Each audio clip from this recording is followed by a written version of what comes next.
At just 16 years old, Ethan Walker watched the bank nail an auction notice to the gate of the only home he had ever known. His father was gone, the family was drowning in debt, and everyone in town believed it was only a matter of time before a wealthy neighbor bought their wheat farm for a fraction of its worth. Even his own mother quietly wondered if letting go was the only way to survive. But Ethan couldn't accept that 4 generations of hard work would disappear without a fight. While cleaning his late father's workshop, he discovered an unfinished notebook describing a bold new way to grow wheat, an idea his father had planned to prove before time ran out. With only 3 months before the auction, one worn-out tractor, failing machinery, and fields that everyone else had already given up on, Ethan made a promise no one believed he could keep. He would save the farm or lose everything trying. What happened over the next harvest season would unite an entire farming community, challenge one of the richest landowners in the county, and prove that the value of a family farm can never be measured only in acres or dollars. Before we begin Ethan's remarkable journey, I'd love to know where you're watching from and what time it is in your part of the world. Leave a comment below so we can welcome you into this amazing community. And whether it's the start of your morning or the end of a long day, I hope this story brings you hope. If you enjoy heartfelt stories about family, perseverance, rural America, and ordinary people overcoming extraordinary challenges, please subscribe and turn on notifications so you won't miss our next story. Ethan Walker had never imagined harvesting wheat in funeral clothes. Yet 3 days after burying his father, he stood at the edge of the family's final field beneath a punishing July sun. The old combine crawled through the last rows, coughing dust as if it too were struggling to continue. At 16, Ethan knew how to grease bearings, clear a clogged header, and judge grain moisture by biting a kernel. But he did not know how to stand beside his mother and sister without feeling the empty space where his father should have been. Sarah Walker drove the grain truck in silence, while 11-year-old Lily sat beside her, hugging their father's faded cap against her chest. When the final hopper emptied, Ethan shut down the combine and listened to the sudden quiet. 4 generations of Walkers had worked that land. For the first time, he wondered whether his family would be the last. The answer arrived the next morning in a thick envelope stamped by the bank. Sarah opened it at the kitchen table while Ethan and Lily watched. Her hands trembled as she read. The farm loans were months overdue. Equipment payments, seed credit, medical bills from his father's final weeks, and an old mortgage had merged into a number Ethan could barely understand. Unless the family settled the debt or presented an acceptable repayment plan within 3 months, the bank would auction the farm and machinery. Lily looked from her mother to Ethan. "They can't sell our house, can they?" Sarah folded the papers too quickly. "We'll figure something out." Ethan heard the fear beneath her voice. By noon, word had already reached Victor Harper. His black pickup rolled into the yard as if he had been expected. Victor owned thousands of acres surrounding the Walker farm. He stepped onto the porch wearing polished boots and removed his hat. "Sarah, I'm sorry about all of this," he said. "Your husband was a good man." Ethan stood near the doorway with his arms folded. Victor placed a white envelope on the table. "I can buy the land directly. You'd have enough to clear the bank and start over somewhere easier." Sarah stared at the offer. The amount was far below what the farm should have been worth, but it was enough to stop the immediate crisis. "I need time," she said. Victor nodded. "Of course, but the bank won't give you much." His eyes moved toward Ethan. "Farming is hard enough for grown men with money behind them. There's no shame in admitting when it's over." Ethan felt heat rise in his face. "It isn't over." Victor did not argue. He returned his hat to his head and walked back to his truck. After he left, Sarah remained at the table. "We may not have another choice," she whispered. Ethan stared through the window at the fields his father had taught him to plant in straight lines. Selling to him is a choice, so is losing everything at auction. Her words struck harder because they were true. Ethan pushed away from the table and walked outside before his anger became something worse. He found Henry Collins near the machine shed, leaning against the fence with his cane. The 72-year-old retired farmer had been his father's closest friend. Heard Harper came by, Henry said. Ethan kicked at the dirt. Mom might sell. Henry watched the wheat stubble move in the wind.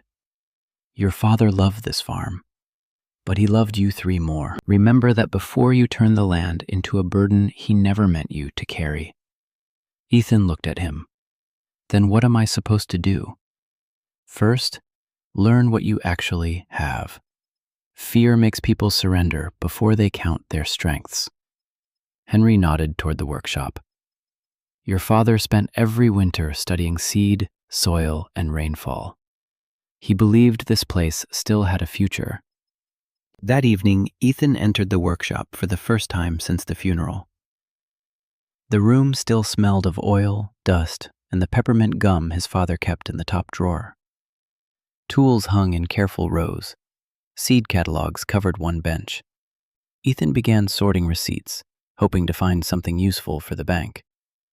But most only confirmed how serious the debt had become. Near the back of a metal cabinet, behind old maintenance manuals, he found a weathered brown notebook tied with twine. His father's initials were written across the cover. Inside were field sketches, planting dates, soil notes, and pages of calculations. Several entries described a new wheat growing method using narrower rows, selective seed spacing, and carefully timed irrigation to strengthen roots while reducing waste. The final pages contained plans for one specific field, but the writing stopped halfway through a sentence. Ethan read the unfinished line twice as the workshop darkened around him. His father had not been preparing to give up. He had been preparing one last crop. Ethan carried his father's notebook everywhere during the following week, reading it each evening after finishing chores. The pages were filled with careful observations rather than impossible promises. His father had recorded rainfall, soil temperatures, seed spacing, fertilizer timing, and dozens of handwritten notes explaining why certain wheat patches consistently outperformed others. Some entries included mistakes and crossed-out calculations, making the notebook feel less like a miracle waiting to happen and more like years of patient learning. One sentence appeared several times in the margins. Healthy roots survive difficult seasons. Ethan suspected his father meant more than wheat. Every morning began before sunrise. Ethan fed livestock, repaired fences, checked the remaining grain bins, and helped his mother organize unpaid bills across the kitchen table. Sarah spent hours calling lenders, hoping someone might offer additional time. Most conversations ended politely, but without good news. The 3-month deadline remained unchanged. Lily tried to keep the house cheerful despite everything. She watered flowers outside the porch, packed sandwiches for Ethan before he headed to the fields, and carefully avoided asking questions she already knew no one could answer. One afternoon, she found Ethan sitting inside the workshop, comparing notebook sketches with old field maps. "Are those Grandpa's drawings?" she asked quietly. Ethan smiled faintly. "Dad's." She leaned closer. "Can they help?" He looked at the unfinished page. I think he believed they could. A few days later, a county truck pulled into the farmyard. Grace Miller stepped out carrying a clipboard and several soil sampling kits.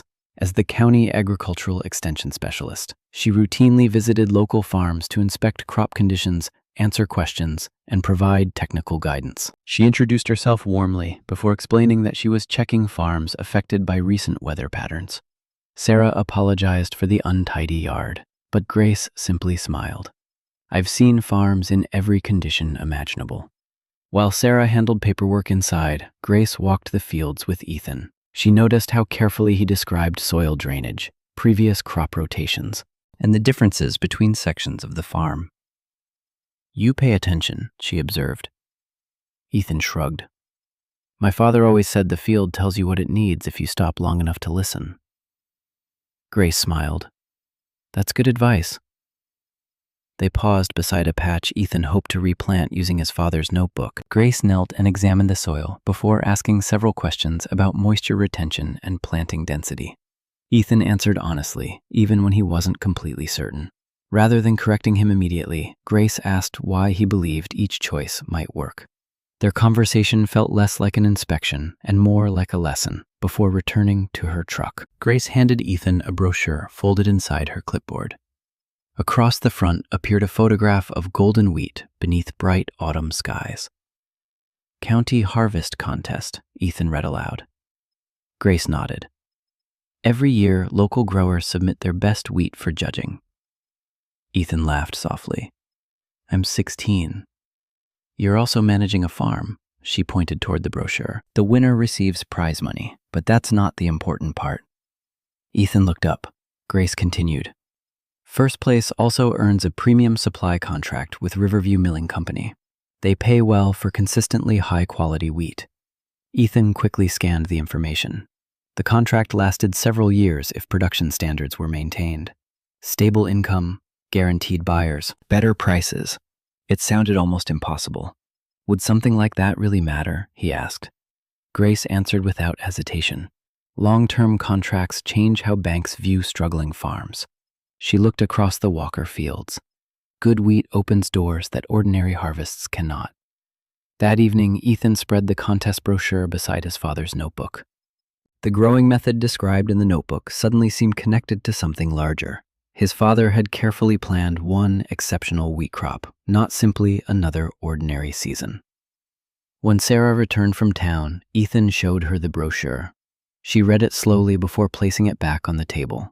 Winning something like this isn't easy. I know. Most contestants have better equipment, more land, and years of experience. Ethan nodded. I know that too.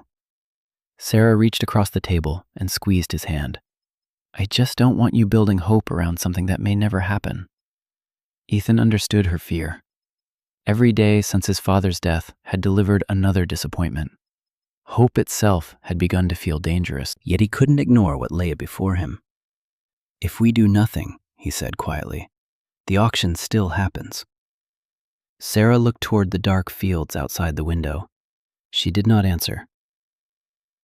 The following afternoon, Henry Collins stopped by, carrying an old toolbox filled with worn measuring sticks and homemade soil probes. He watched Ethan studying the notebook beneath the shade of the machine shed. You've been reading it, Henry said. Ethan smiled. Every day. Henry recognized the familiar handwriting immediately. He carefully turned several pages before stopping near the unfinished planting plan. His expression softened. He showed me this. Ethan looked up quickly. Dad told you about it. Henry nodded. Last winter. He rested one weathered hand against the notebook. Your father planned to enter the county harvest contest himself. Ethan stared at the page where the writing stopped halfway through a sentence. Suddenly, the notebook no longer felt like an unfinished experiment. It was the beginning of a dream his father had never been given the chance to finish. Ethan rose before sunrise every morning, long before the first light reached the wheat stubble stretching behind the farmhouse. The alarm clock rarely had a chance to ring before he was already pulling on worn boots and stepping into the cool morning air. His father's notebook rested inside the cab of the old pickup, its pages gradually filling with Ethan's own notes written beside the original entries. He never erased a single word his father had written. Instead, he added dates, weather observations, and small questions in the margins, almost as though they were working together across time. The first task was preparing the neglected north field, where his father had planned the experimental wheat. Years of ordinary planting had compacted parts of the soil, and several drainage channels had slowly filled with weeds. Ethan measured every row according to the notebook instead of relying on habit. The spacing looked unusual compared to neighboring farms, but he trusted the careful calculations his father had left behind. Every pass with the aging tractor demanded patience. The machine had served the Walker family for nearly 30 years and sounded older every season. By mid-morning, the transmission slipped while climbing a slight rise. Ethan shut the engine off and crawled beneath the frame, grease covering his hands as he tightened loose linkage and replaced a cracked hydraulic hose using spare parts collected from the workshop. It cost him nearly half the day. He climbed back into the seat, exhausted. But when the tractor finally lurched forward again, he smiled despite himself. The farm still had another chance. Word quietly spread that Ethan intended to enter the harvest contest. Most neighbors admired his determination, though many doubted the outcome. Late one afternoon, an old pickup stopped beside the field. Two retired farmers climbed out, carrying shovels and fence tools without saying much. "Henry sent us," one explained simply. They spent the next several hours clearing blocked drainage ditches before driving away with nothing more than a wave. The following evening, another neighbor delivered several used irrigation pipes, no longer needed, on his own property. A mechanic offered to inspect the combine after work one weekend. No one treated Ethan like a charity case. They simply remembered his father and quietly refused to let the Walker family struggle alone. Lily became his most enthusiastic helper. Every afternoon after school, she carried water, recorded rainfall inside a small notebook of her own, and placed colored ribbons at the ends of experimental rows so Ethan could easily identify different planting sections from the tractor seat. "Dad would have liked these," she said one evening while tying another ribbon to a wooden stake. Ethan smiled. "He would have told you they were too bright." Lily laughed. Then he'd secretly leave them there. Their mother watched from the porch more often than she spoke. Sarah still spent hours meeting with lenders and sorting unpaid bills, but she slowly noticed something changing around the farm. Instead of feeling abandoned, the fields once again echoed with tractors, tools, and quiet conversation. Hope remained fragile, yet it had returned. Victor Harper noticed the activity as well. Survey crews appeared along property lines surrounding the Walker farm.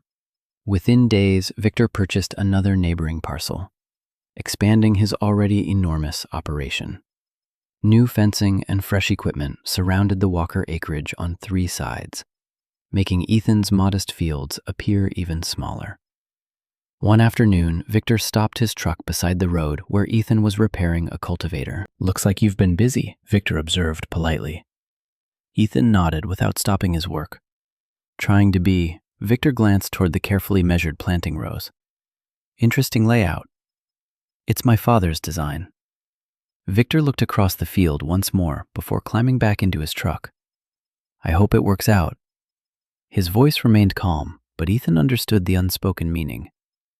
Victor still expected to own the Walker farm before long. Weeks passed. Tiny green shoots finally emerged from the carefully planted rows, spreading steadily across the north field. Ethan compared every stage of growth against the notebook, adjusting irrigation only when the recorded conditions matched. Grace visited twice during the early growing season, offering advice without interfering. She complimented Ethan's careful record-keeping and reminded him that consistency often mattered more than speed. Henry stopped by almost every evening, sometimes offering suggestions, other times simply sitting on the tailgate while watching the young wheat move in the breeze. "Farming teaches patience," he often said. "The crop doesn't care how worried we are." Then the weather changed. Dark clouds gathered one humid afternoon as distant thunder rolled across the plains.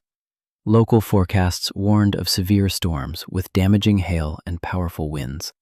Farmers throughout the county hurried to secure equipment before racing skies reached them. Ethan parked machinery beneath the shed and checked every drainage ditch one final time before heavy rain arrived. By sunset, the storm struck with frightening force. Wind bent trees nearly sideways, while hail pounded rooftops, windows, and fields alike. The Walker family gathered inside the farmhouse, listening to branches snap outside. Lily covered her ears each time thunder shook the walls. Sarah tried to reassure her children, though fear filled her own eyes as well. Ethan could think only about the young wheat standing defenseless beyond the windows. The storm continued well into the night. At first light, Ethan ran toward the fields before breakfast. Across the valley, neighboring farms showed obvious damage. Flattened wheat stretched across hillsides where strong winds had driven the crop into the muddy ground. Broken irrigation equipment lay scattered near fence lines. Several farmers stood silently, surveying losses that could not be undone. Ethan reached the experimental north field expecting the same destruction. Instead, he stopped in disbelief. the wheat still stood, not perfectly, but remarkably upright compared to surrounding field. The narrower spacing and stronger root development described in his father's notebook had allowed much of the crop to withstand the violent storm, while neighboring sections planted by traditional methods lay badly damaged. Ethan knelt and gently lifted one healthy stalk from the damp soil. For the first time since opening the unfinished notebook, he realized his father had not merely imagined a better way to grow wheat. He had been right. During the 7 days before the early field inspection, Ethan barely saw the inside of the farmhouse except to eat and sleep. He walked the experimental field at sunrise with his father's notebook tucked under one arm, checking every row damaged by the storm. The outer wheat still leaned where the wind had struck hardest, but the center stood tall, its roots holding firmly beneath damp soil.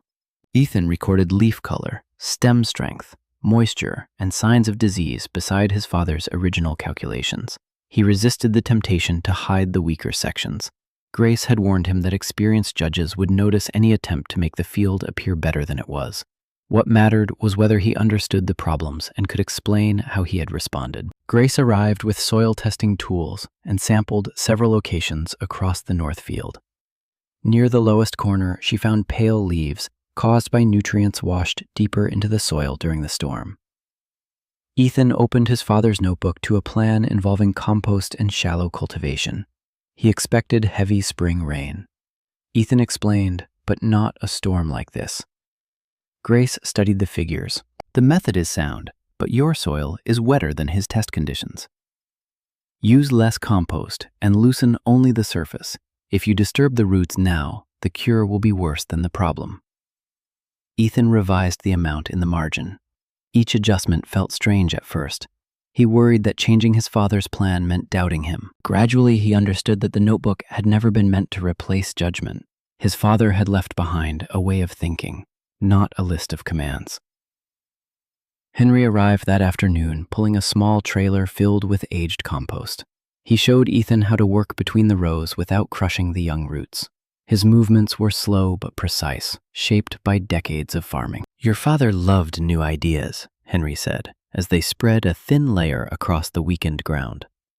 He also knew the soil doesn't care whether wisdom comes from a laboratory or an old man's hands. Ethan smiled. Did he say that? No. He usually argued with me first and admitted I was right 3 months later. Together they combined Grace's measurements with Henry's practical knowledge. Ethan adjusted irrigation according to soil temperature and used shallow support ridges to help the storm-bent outer stalks remain upright. He removed bruised leaves where infection might spread and marked questionable areas with Lily's bright ribbons. Lily followed him every evening, carrying her own notebook. She measured stalk height, counted healthy heads, and drew stars beside rows that had recovered fastest. "This one grew almost an inch," she announced. Ethan checked her measurement. "You said that yesterday." "It grew again." Her certainty made him laugh, and the sound surprised him. Since his father's death, laughter had felt almost disloyal. Lily seemed to understand that without anyone explaining it. She simply continued talking about wheat until being happy no longer felt like forgetting. Sarah watched the work from the porch for several days before finally joining them. She carried the bank letters in a folder beneath one arm and asked Ethan to explain the planting pattern.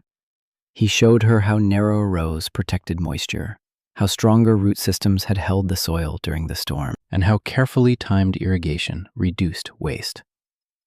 Sarah ran her hand across one golden wheat head. "Your father talked about this field all winter," she said. Ethan looked at her. "He did. I was usually balancing bills while he talked. I thought it was another plan we couldn't afford." Her voice softened. "I wish I had listened." Ethan closed the notebook. "We're listening now." That evening, Sarah moved the farm accounts into the workshop. Instead of calculating how much they might receive from selling, she helped Ethan organize seed invoices, repair receipts, rainfall records, and fuel expenses for the inspection. The debt remained frightening. The bank refused to extend the auction deadline, and every week added another reminder of what they could lose. Still, Sarah began negotiating with suppliers for delayed payments and finding small costs they could cut. She no longer spoke as though the farm were already gone. 3 months is still 3 months, she told Ethan after another difficult bank call. We use every day. The wheat continued strengthening. Its color shifted from green toward gold, and the heads filled more evenly than those in the traditionally planted sections. Neighbors slowed their trucks along the road to study the field. Some stopped to ask about the unusual spacing. Ethan answered honestly, admitting what had worked and what he still did not understand. Each conversation made him feel less like a boy pretending to run a farm, and more like a farmer still learning his land. Victor Harper arrived one afternoon while Ethan and Grace were examining grain development. He parked beside the fence and stepped carefully between the rows. "You recovered better than most farms after the storm," he said. Ethan nodded. The roots held. Victor lifted a wheat head and rolled it between his fingers. "Tighter rows often compete for nutrients," Grace answered before Ethan could. "Not when moisture and feeding are managed correctly." Victor glanced at her, then toward the field records resting on the truck hood. "And a 16-year-old is managing all that?" Ethan met his gaze. "With help." Victor released the stalk. His earlier amusement had disappeared, replaced by cautious interest. "One good field won't erase your family's debt." "It doesn't have to," Ethan replied. "It has to prove the farm can earn its way forward." Victor gave a restrained smile. "Banks don't lend money against hope." Ethan looked across the surviving wheat. "Then I'll give them results." Victor left without repeating his purchase offer. Henry, seated beneath the shade of the machine shed, watched the black truck disappear. "He's curious now," he said. Ethan wiped soil from his hands. "That doesn't make me feel better." "It shouldn't. Being dismissed is easier than being watched." On the 7th morning, Grace returned carrying a sealed county envelope. Sarah and Lily joined Ethan beside the field while Henry leaned on his cane nearby. Ethan opened the letter carefully. Because severe storms had damaged farms throughout the county, the Harvest Contest Committee had moved inspections forward. Judges would visit the Walker farm the following week to evaluate crop health, management decisions, storm recovery, record keeping, and projected grain quality. Ethan read the date twice. 7 more days. The machinery shed remained cluttered. Several field records needed sorting, and the weakened corner had not fully recovered. The judges would see every flaw. Grace folded her arms. They aren't looking for a perfect field. They're looking for a farmer who understands it. Sarah placed one hand on Ethan's shoulder. "Tell us what needs doing." Ethan looked at his mother. Lily, Henry, and Grace. Then toward the wheat his father had planned but never lived to see. For the first time, the responsibility did not feel like a weight he carried alone. "We start with the records," he said. In 7 days, county judges would walk onto the Walker farm and decide whether a 16-year-old's field deserved to remain in the harvest contest. The county judges arrived shortly after 8 on a clear Monday morning, driving 2 white trucks marked with the harvest contest emblem. Ethan had been awake since before dawn, checking irrigation lines, sweeping the machine shed, and reviewing the field records Sarah had organized into labeled folders. Lily stood near the porch in clean overalls, holding her small notebook as if she were part of the official inspection team. Henry waited beside the shed, with one hand resting on his cane, while Grace remained near the county vehicles and reminded Ethan that she could not answer questions for him. "They entered your field," she said. "You explain why it deserves to stay." 3 judges stepped into the north field, carrying clipboards and soil probes. The oldest introduced himself as Mr. Dawson, a wheat grower from the western side of the county. Beside him were Mrs. Allen, a grain buyer, and Dr. Patel, a university crop specialist. Instead of beginning with the strongest rows, they walked directly toward the storm-damaged corner. Ethan's stomach tightened, but he followed without hesitation. Mr. Dawson bent several stalks gently and examined their roots. "Why didn't you replant this section?" Ethan opened his father's notebook to the storm observations. The roots were still alive. Replanting would have delayed maturity and created uneven grain. We removed the damaged plants, loosened only the surface soil, and reduced the compost because the ground was already holding too much moisture. Dr. Patel pointed toward the narrow rows. Why this spacing? Ethan explained how the pattern reduced exposed soil, protected moisture, and strengthened the connected root structure during high winds. Mrs. Allen collected several wheat heads and rolled the kernels between her fingers. What quality are you expecting? Higher protein than our traditional field, Ethan said, but I won't know for certain until testing. He showed them the drainage problem, the hail damage, and every adjustment recorded since planting. He did not hide the weak areas or exaggerate the projected yield. The judges asked about seed selection, irrigation timing, fertilizer costs, disease prevention, and storm recovery. Ethan answered from his records when he could and admitted when an outcome remained uncertain. At one point, Mr. Dawson compared Ethan's notes with the unfinished calculations in his father's notebook. Your father designed this method. He began it, Ethan replied. I had to adjust it after the storm. Why not follow his plan exactly? Dr. Patel asked. Ethan looked across the field before answering.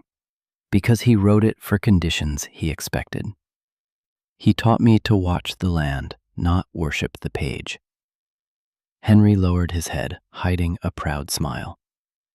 The inspection continued for nearly 3 hours. Before leaving, Mrs. Allen asked Ethan to cut several representative samples for preliminary testing.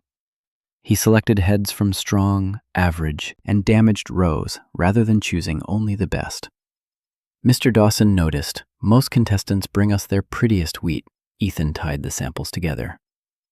Then you wouldn't be judging my field, you'd be judging the part I wanted you to see. The judge accepted the bundle without comment, but his expression softened.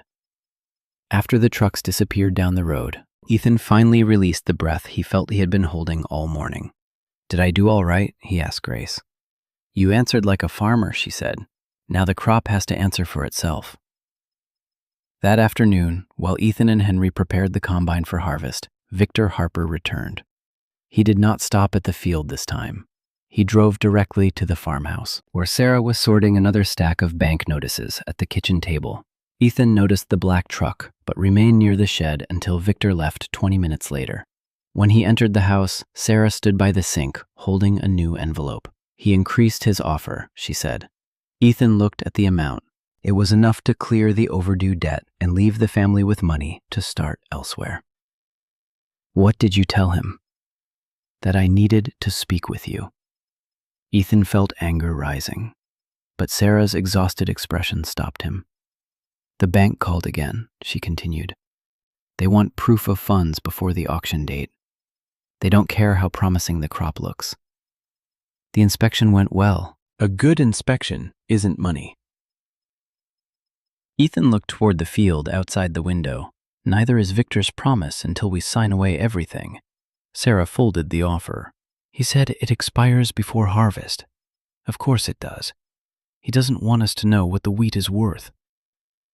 Sarah closed her eyes briefly. I'm afraid, Ethan. His anger disappeared. He sat beside her. So am I. They remained quiet until Lily entered, carrying a jar of lemonade. She saw the envelope and immediately understood. Are we selling? Sarah looked at both children, then placed Victor's offer inside a drawer without signing it.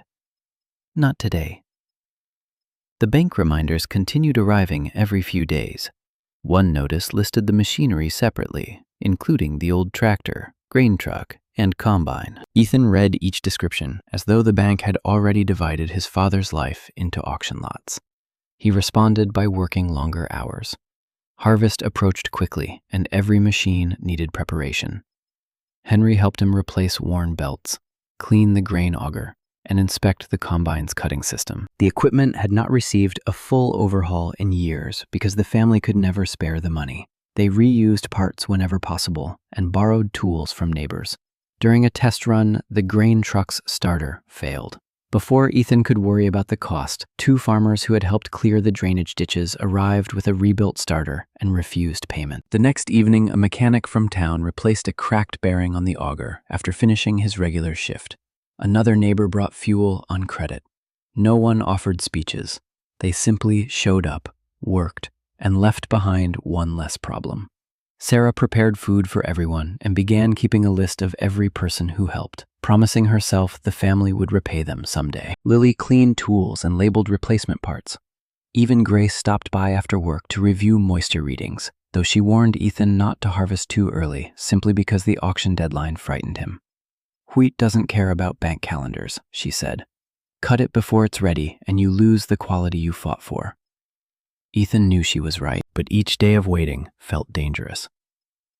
2 days before the planned harvest, he drove the combine into the north field for one final test.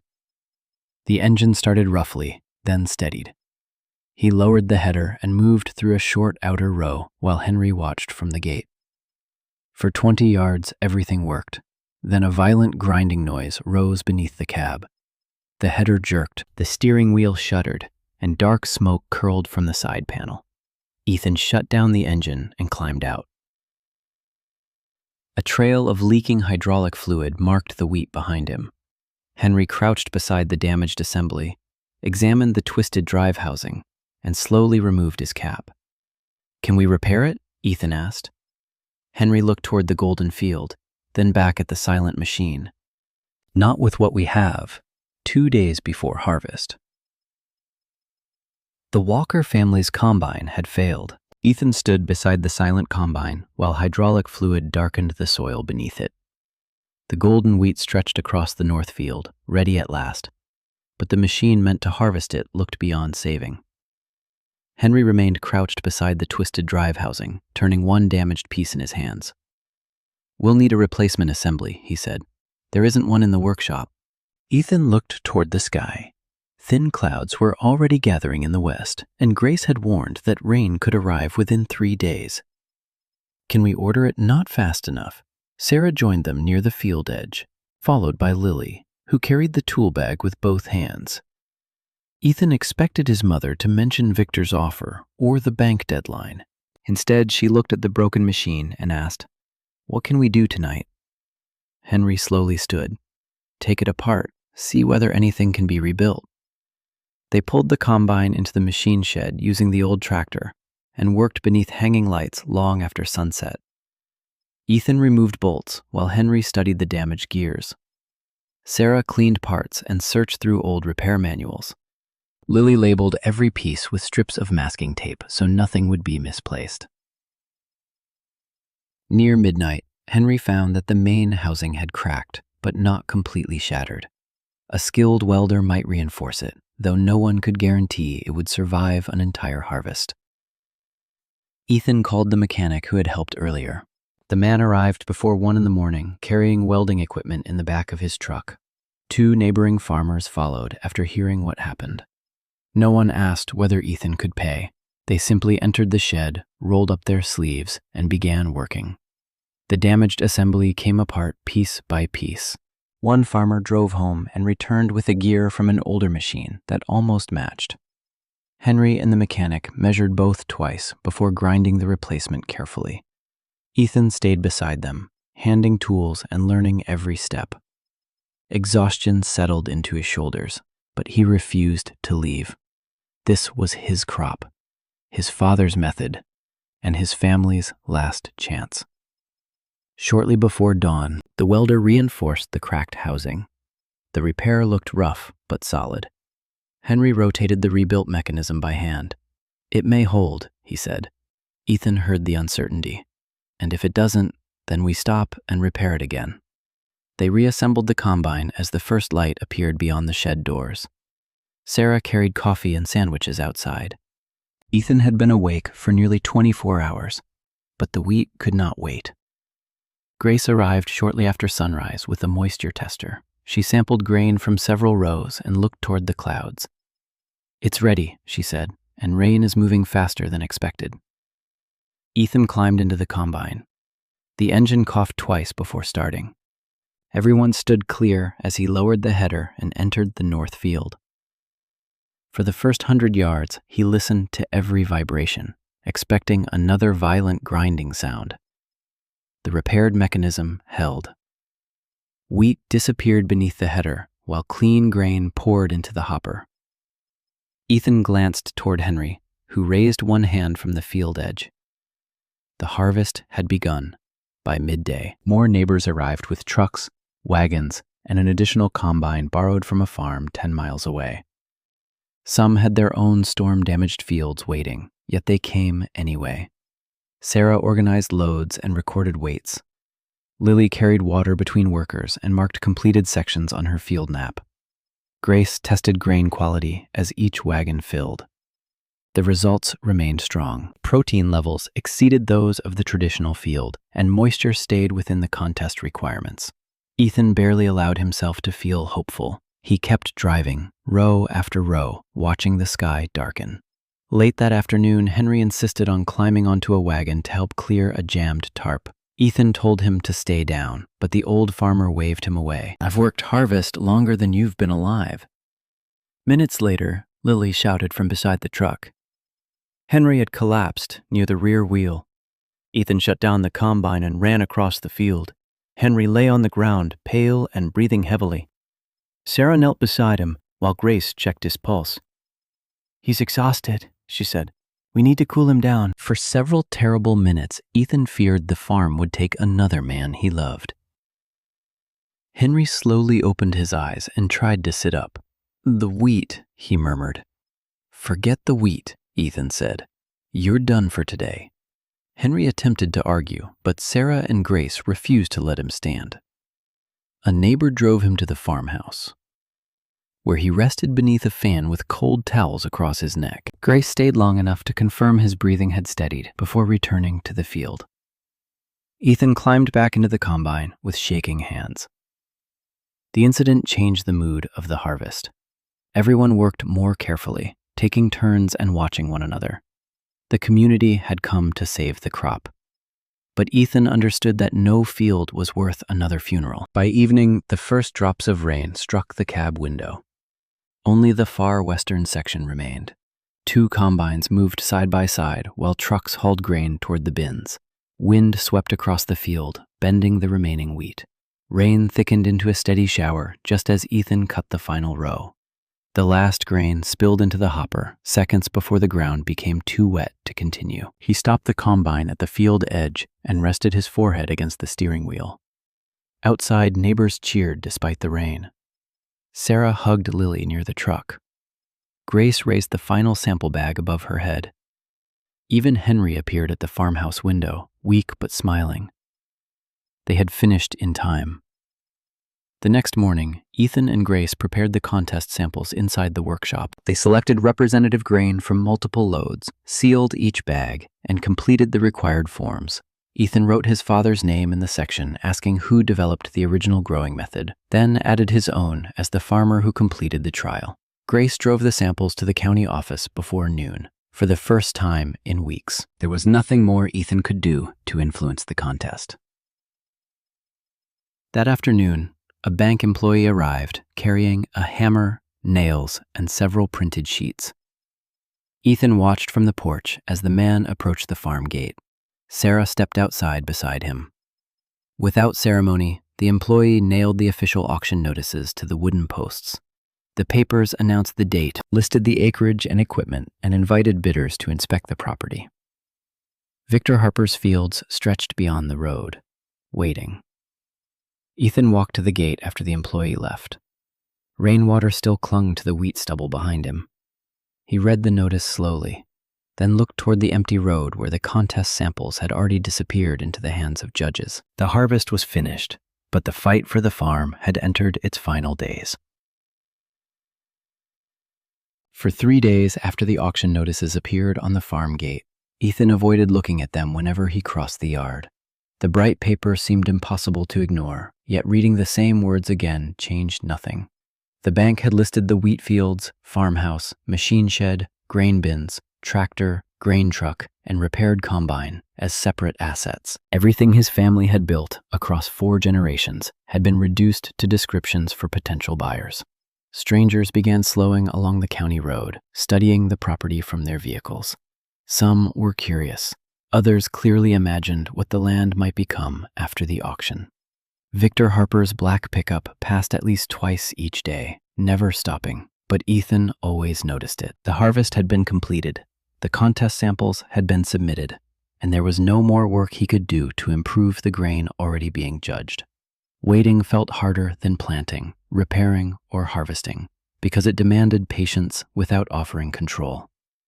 Sarah began sorting household belongings into boxes, though she refused to call it packing. She labeled them carefully: kitchen, books, winter clothes, photographs, as if organization might make the possibility of leaving less painful.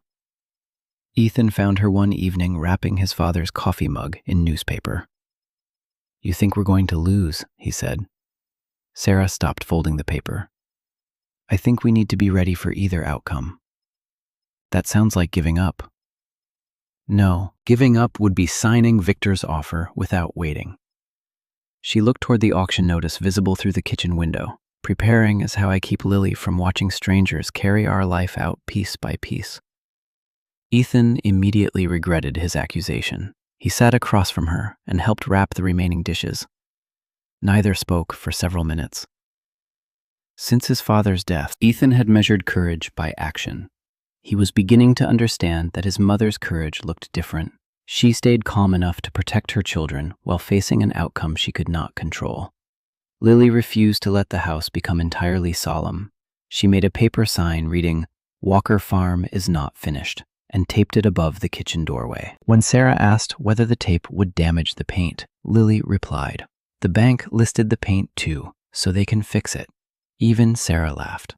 Lily continued feeding the chickens, watering the porch flowers, and updating her wheat chart despite the empty field. She told everyone the contest judges probably needed extra time because Ethan's grain was difficult to beat. Her confidence was unreasonable, but it kept silence from settling too heavily over the family. Henry recovered slowly from his collapse and returned to the farm under strict instructions not to lift anything heavier than his cane. He sat beneath the machine shed awning while Ethan cleaned equipment after harvest. "You keep checking the road," Henry observed. Ethan wiped grease from a wrench. "I'm not." "Then you've developed a strong interest in the mailbox." Ethan sat beside him. "What if it wasn't enough?" Henry did not answer immediately. Wind moved across the harvested field, bending the short stubble in waves. "Enough for what? To save the farm? You planted a field most grown men said wouldn't work. You survived a storm, repaired a combine, and finished harvest before rain. You brought your family and half the county together." Henry tapped the ground lightly with his cane. "If the bank still takes the land, none of that becomes worthless." Ethan looked toward the auction notice. "It'll feel worthless, for a while," Henry admitted. "But a farmer is more than the acres under his boots." Ethan understood the kindness behind the words, yet he was not ready to imagine being a farmer without the Walker land. Grace visited the following afternoon to explain how the contest judging worked. She brought no results, which disappointed Ethan immediately. But she showed the family the scoring categories. Grain quality counted most heavily, followed by protein level, moisture consistency, field management, storm recovery, innovation, and projected commercial value. The judges evaluate more than the prettiest sample, she explained. They review inspection notes and compare each farm's decisions. Sarah asked how long final scoring would take. "The award ceremony is Saturday," Grace said. "Invitations usually go to finalists, but sometimes the committee waits until the last day." Ethan tried not to react. It was already Wednesday. No invitation had arrived. Grace seemed to read his concern. "Not receiving one yet doesn't mean anything. It doesn't mean anything good either," Ethan replied. Grace folded the score sheet. "Waiting makes every silence sound like bad news." Before leaving, she reminded him that Riverview milling representatives would attend the ceremony. Even contestants who did not win sometimes made useful connections. Ethan appreciated the encouragement, but only first place included the premium contract capable of changing the bank's decision. Victor appeared at the farm on Thursday morning. He parked outside the gate and stood reading the auction notice as though encountering it for the first time. Ethan walked toward him before Sarah could. "Come to inspect what you're buying?" Ethan asked. Victor turned calmly. "The auction is public. You already own land on 3 sides, which makes this farm valuable to my operation." Victor did not sound cruel. That made the conversation more difficult. "I offered your family a way to avoid the auction, at a price that gave you everything and left us with nothing worth rebuilding." Victor glanced toward the harvested north field. "Your crop was impressive, but one contest cannot change the economics of a small farm." Ethan held his gaze. "Then why do you keep checking whether we've lost yet?" For the first time, Victor seemed briefly uncomfortable. He returned his attention to the notice. "Because business rewards preparation. So does farming." Victor walked back to his truck. "Before climbing inside," he said, "if the property comes to auction, I intend to bid." Ethan nodded. "Then I intend to stop the auction." Victor drove away without another word. Friday arrived with no invitation. Sarah continued packing essential belongings. Ethan cleaned his father's workshop, returning every tool to its proper place, even though he did not know who might use them next. He opened the brown notebook and reread the final, unfinished sentence.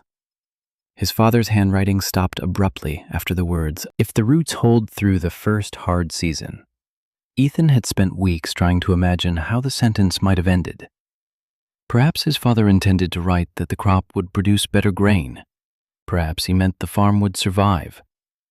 Now Ethan realized the unfinished line had already been answered in the field.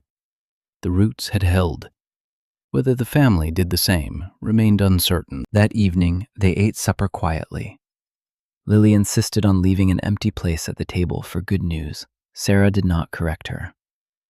Just before sunset, headlights turned into the driveway.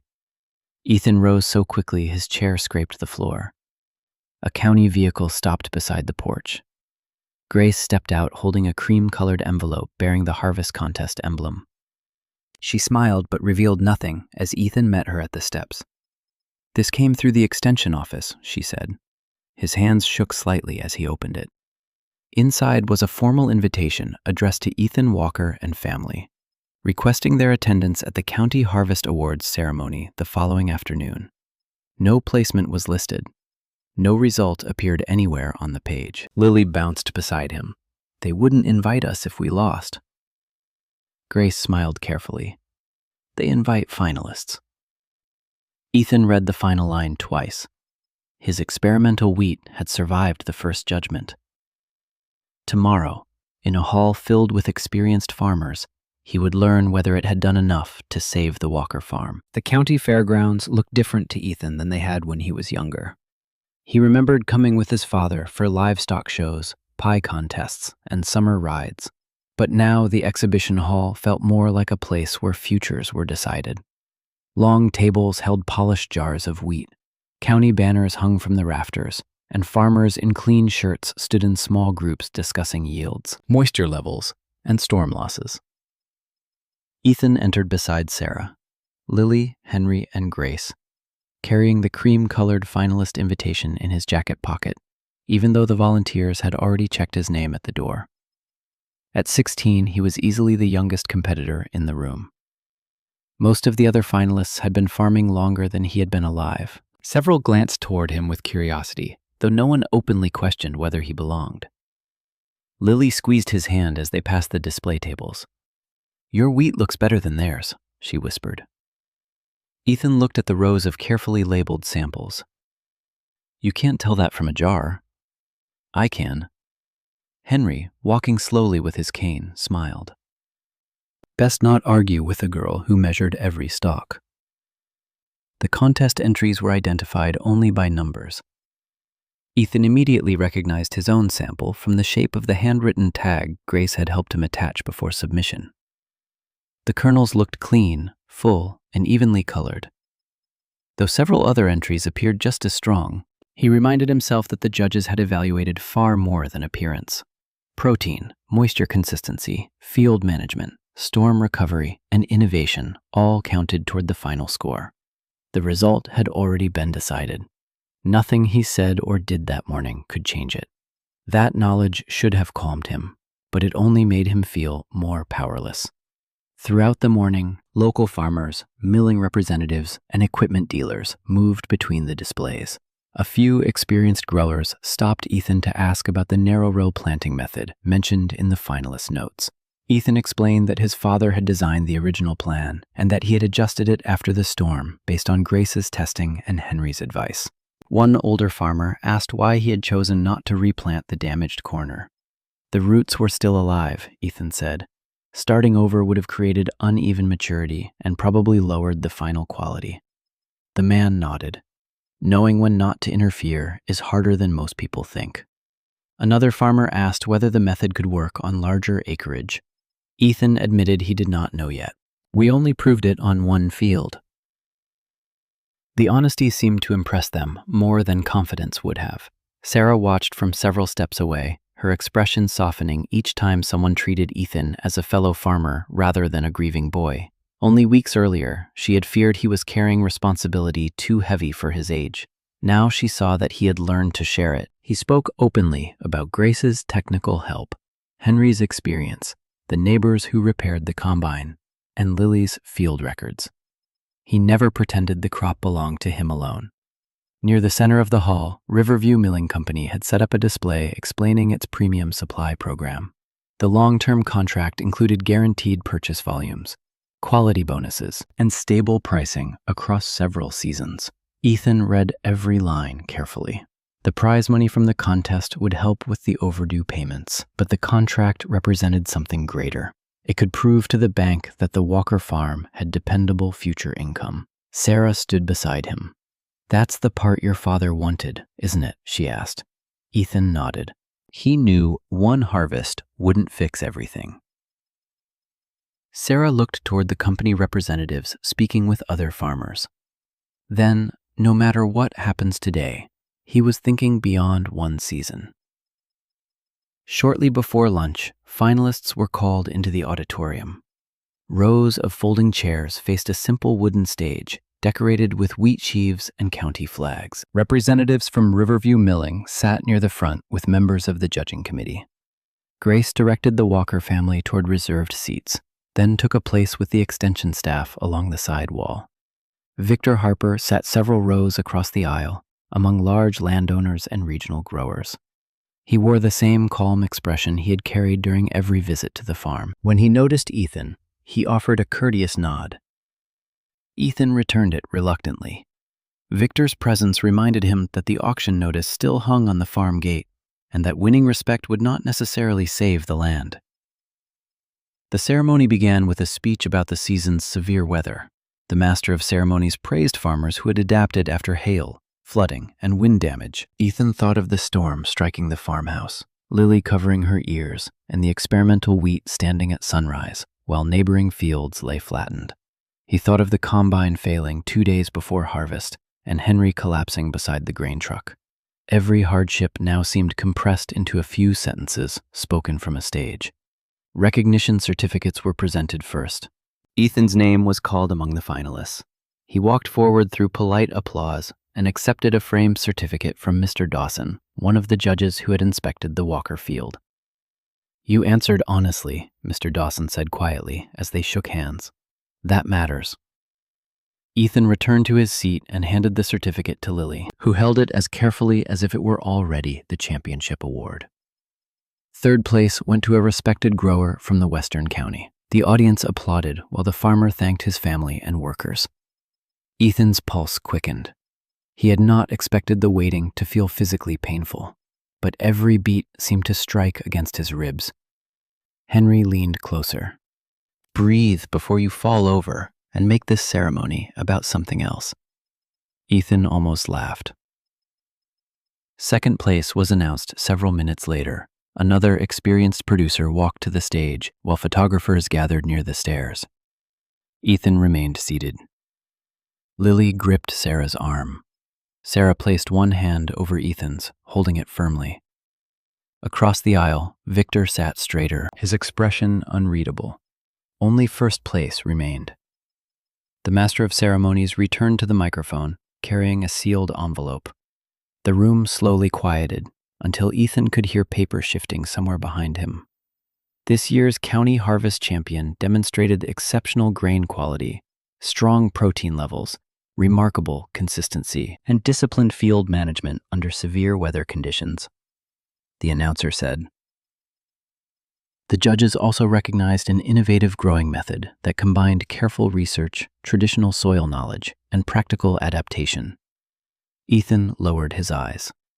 Every phrase sounded like the North Field, yet he refused to believe it until he heard the name. He remembered his father's unfinished notebook, Sarah tearing Victor's offer in half, Lily's bright ribbons, Henry's weathered hands, Grace's measurements, and the neighbors working through the night beneath the machine shed lights. The announcer opened the envelope slowly, paused over the card inside, and looked toward the finalists before revealing first place. Ethan Walker, for one suspended second. Ethan did not move. The name seemed to belong to someone else, someone older and more certain, until Lily screamed beside him, and Sarah covered her mouth with both hands. Then the auditorium rose in applause. Farmers who had spent their lives competing against one another stood and clapped for a 16-year-old boy whose field had nearly been taken by a storm and whose home still carried an auction notice on its gate. Henry gripped Ethan's shoulder. "Go on," he said, his voice rough with emotion. Ethan walked toward the stage, feeling every mile of the season beneath his feet. The funeral, the bank letters, the damaged field, the broken machinery, and the long night beneath the shed lights. Mr. Dawson waited beside the podium, holding a wooden plaque engraved with the County Harvest Champion title. Mrs. Allen presented a certificate for the prize money, while Dr. Patel shook Ethan's hand and quietly said, "Your field was not the largest, but it was the most thoughtfully managed." Ethan looked toward his family before accepting the microphone. He had not prepared a speech. The bright lights made it difficult to see beyond the first few rows, but he could make out Grace standing along the side wall and Victor Harper seated across the aisle. "The method wasn't mine alone," Ethan began. His voice shook, so he paused. "My father started it. Mr. Collins taught me what the notebook couldn't. Grace helped me understand what the soil was saying. My mother kept the farm running when none of us knew how. My sister measured every row and believed before the rest of us did. And half the county helped us harvest when our combine failed." The applause returned, warmer than before. Ethan held the plaque against his chest. "I wish my father could have seen this." Henry lowered his head. Sarah reached for Lily's hand. Ethan swallowed hard and continued. "But I think he believed the field could become something before any of us did. We just finished what he started." When he stepped down from the stage, Sarah embraced him so tightly the plaque pressed between them. "He would be proud of you," she whispered. Ethan closed his eyes. For months he had tried to become strong enough to replace his father. In that moment, he finally understood that he had never needed to replace him. He only needed to carry forward what had been left unfinished. The ceremony continued, but Ethan barely heard the remaining announcements. Farmers approached to congratulate him, some offering advice and others asking detailed questions about the narrow row system. Several admitted they had doubted a teenager could manage a contest field. None spoke with condescension now. Victor waited until the crowd thinned before approaching. "Congratulations," he said. Ethan studied his expression, expecting some hidden warning, but Victor appeared sincere. "You earned it. Thank you." Victor glanced toward the championship plaque. A good harvest can change people's minds. Ethan looked directly at him. "I hope it changes the banks." Victor gave a small nod, but did not promise anything. He returned to his seat as representatives from Riverview Milling Company approached the Walker family. A woman named Caroline Hayes introduced herself as the company's regional purchasing manager. She carried a folder thicker than the contest certificate. The championship includes more than the cash award, she explained. We would like to offer Walker Farm a 5-year premium grain contract, provided future harvests meet the quality standards shown in this year's sample. Ethan accepted the folder carefully. The guaranteed purchase volumes were larger than he expected, and the quality bonuses could raise the farm's income significantly. Sarah read the first page, then looked toward Grace in confusion. Is this really enough to matter? Grace joined them and examined the terms. The prize money will cover part of the overdue balance, she said. But this contract proves future income. That may be more important to the bank than one payment. Caroline pointed toward the guaranteed minimum prices. Your farm would have a stable buyer before planting each season. We are not offering charity. We want this wheat. Ethan felt something loosen inside his chest. The contest victory had seemed like the end of the fight, but the contract was the first evidence that the farm might truly have a future. Emma, no. Lily stood on her toes to see the pages. Does this mean they can't auction us? Sarah hesitated. It means we have something real to show them. Before the family could leave the auditorium, Grace's phone rang. She stepped aside to answer, then returned with a serious expression. The bank manager heard the result, she said. He wants to meet immediately. The celebration shifted into nervous silence. Ethan looked down at the plaque in his hands. Winning had brought applause, prize money, and a contract. But the bank still controlled the auction. Within an hour, the Walker family sat inside a small conference room at the county branch. Henry and Grace joined them, while Lily guarded the championship plaque on her lap. The bank manager. Mr. Harris placed the foreclosure file on the table. He congratulated Ethan politely before reviewing the prize certificate and the Riverview contract line by line. Sarah explained the projected income, current grain inventory, and reductions they had already made to farm expenses. Grace clarified the contract's commercial value and how the experimental field could be expanded gradually without risking the entire farm. Ethan answered questions about equipment repairs, future planting, and the method's dependence on weather. He refused to promise perfect harvests. There will still be bad seasons, he said, but we know the field can produce premium wheat, and now we have a buyer. Mr. Harris leaned back and studied the documents. The prize money alone does not eliminate the debt. Sarah's face tightened. Ethan had known that. Yet hearing it spoken aloud made the victory feel suddenly fragile. The manager continued. However, the contract changes the farm's projected income substantially. It also demonstrates that the operation may be viable under a restructured payment schedule. Lily gripped the plaque harder. What does that mean? Mr. Harris looked toward her, then back at Sarah and Ethan. He closed the foreclosure file and rested both hands upon it. It means your farm may not need to be auctioned after all. Mr. Harris left the foreclosure file closed on the conference table for several long seconds before speaking again. Ethan watched every movement, afraid that one careless sentence might undo everything the family had fought for.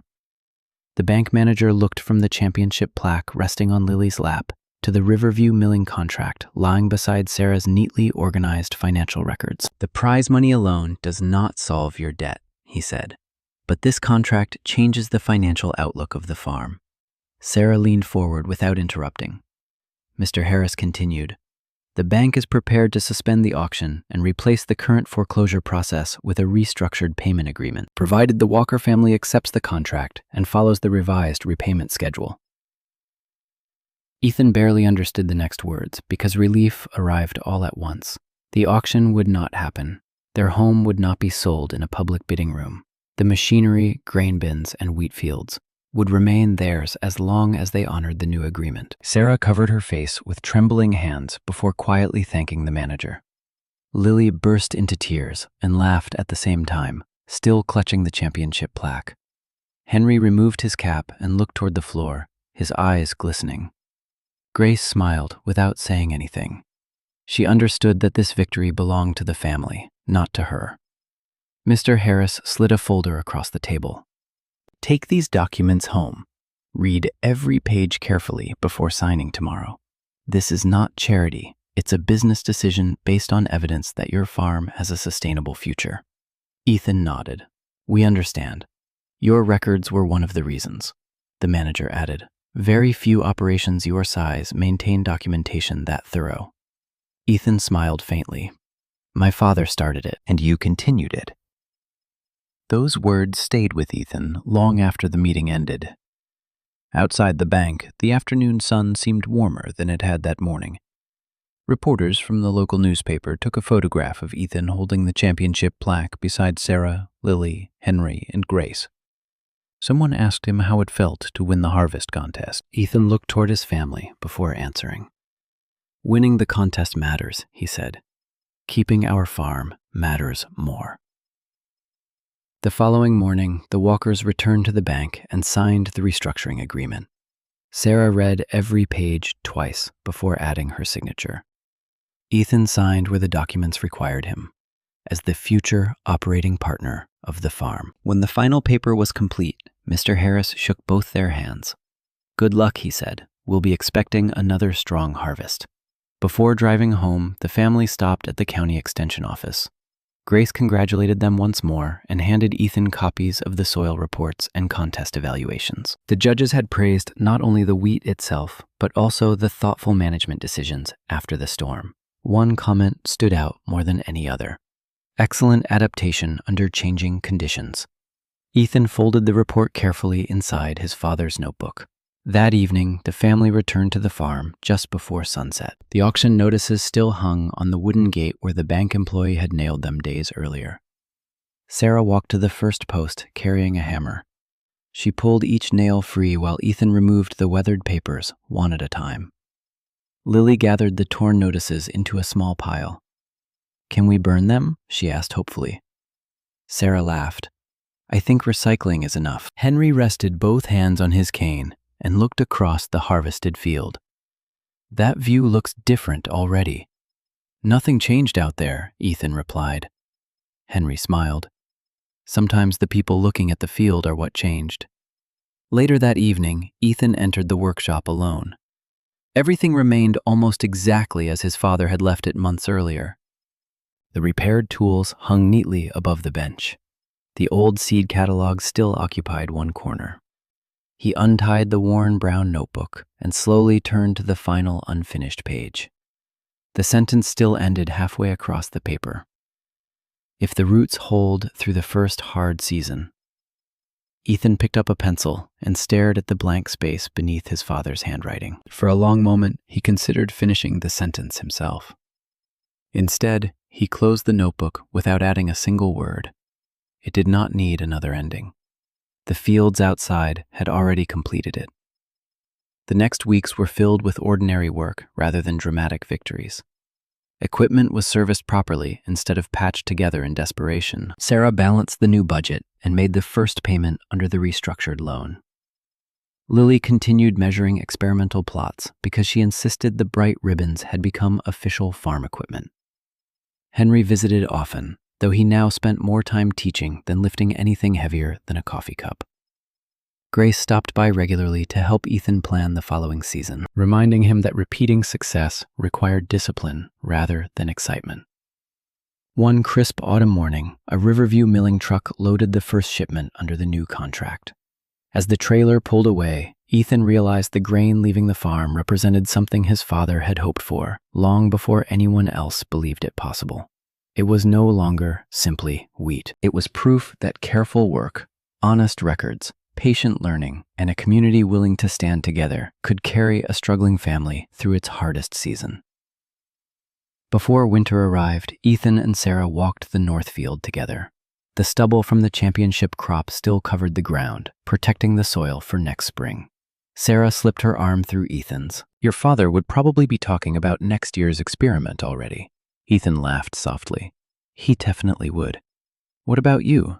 He looked across the quiet field before answering. I'm going to keep learning. Sarah nodded. That's exactly what he hoped. As the evening light settled across the Walker farm, the wind moved gently over the resting field where one unfinished notebook had become the beginning of a new future. Ethan understood at last that saving the farm had never depended on one perfect harvest or one lucky victory. It had depended on roots, those growing beneath the wheat, those planted by generations before him, and those strengthened by family, neighbors, and the courage to continue when giving up would have been easier. The first hard season had passed. The roots had held. So had the Walkers.